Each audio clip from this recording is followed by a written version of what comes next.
नमस्कार। इंदौर के कारोबारी राजा रघुवंशी का परिवार बार बार सोनम के नार्को टेस्ट की मांग कर रहा है। नार्को टेस्ट एक मेडिकल होता है जिसमें आरोपी आधे नशे की नींद में होता है। उससे सवालों की लिस्ट लेकर पूछताछ की जाती है। चूंकि वो नींद के नशे में होता है तो वो उस समय दिमाग दौड़ाकर झूठ नहीं बोल पाता। अब राजा रघुवंशी के बड़े भाई सचिन रघुवंशी बार बार उसके नार्को टेस्ट की मांग कर रहे हैं। सवाल ये है कि अब ऐसा क्या सामने आना बाकी है जो राजा के मर्डर की असली वजह है और राजा की साजिश में कई लोगों के शामिल होने का शक पुख्ता करता है। दरअसल राजा की हत्या के बाद अब नए नए खुलासे हो रहे हैं तो वहीं नए नए आरोप भी लग रहे हैं। राजा के भाई सचिन रघुवंशी ने सोनम पर बेहद ही गंभीर आरोप लगाए हैं। सचिन रघुवंशी ने आरोप लगाया है कि राजा की बलि दी गई है।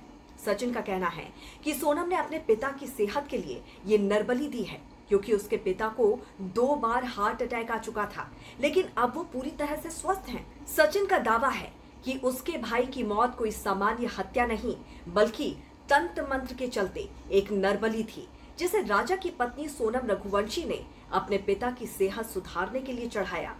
सचिन रघुवंशी ने कहा, सवाल ये है कि एक 60 साल के बुजुर्ग को ठीक रखने के लिए क्या मेरे भाई की जान ले ली गई। सचिन ने यह भी आरोप लगाया कि सोनम और उसके परिवार वाले कुछ तांत्रिकों के संपर्क में लगातार थे। हालांकि फिलहाल सोनम रघुवंशी के परिवार की ओर से इन आरोपों पर कोई प्रतिक्रिया नहीं आई है। तो वहीं राजा के बड़े भाई सचिन रघुवंशी ने यह भी सवाल किया है कि सोनम के पिता ने अपनी बेटी की तस्वीर उल्टी टांगकर उसे जिंदा वापस लाने को टोना टोटका किया, लेकिन दामाद राजा के लिए ऐसा नहीं किया।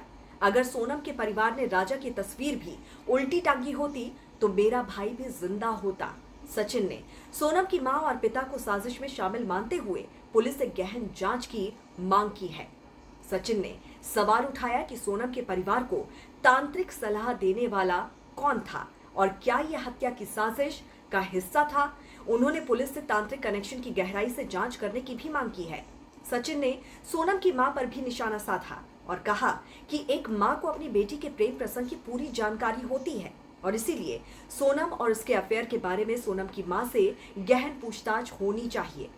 बड़ा सवाल यह है कि अगर सोनम ने वाकई अपने पिता की सेहत को लेकर अपने पति राजा की नरबली दी तो फिर ये सोचने वाली बात है कि सोनम ने कितनी साजिश के साथ एक तीर से कई निशाने साधे। पहला तो ये कि वो विधवा होने का ढोंग करती और फिर एक दिन राज कुशवाहा से शादी कर लेती। दूसरा ये कि उसका मांगलिक दोष उतारने को लेकर भी बात की जा रही है कि सोनम ने इसके लिए राजा को मारने का रास्ता चुना। तीसरा ये कि अगर वाकई नरबली है तो अपने पिता को भी वो ऑबलाइज करके मुंह बंद करने को कह देती। यही वजह है कि राजा की फैमिली सोनम के नार्को टेस्ट की मांग कर रही है। तो इस पर आपकी क्या राय है जरूर बताइए। जुड़े रहिए राष्ट्रहित टीवी के साथ। नमस्कार।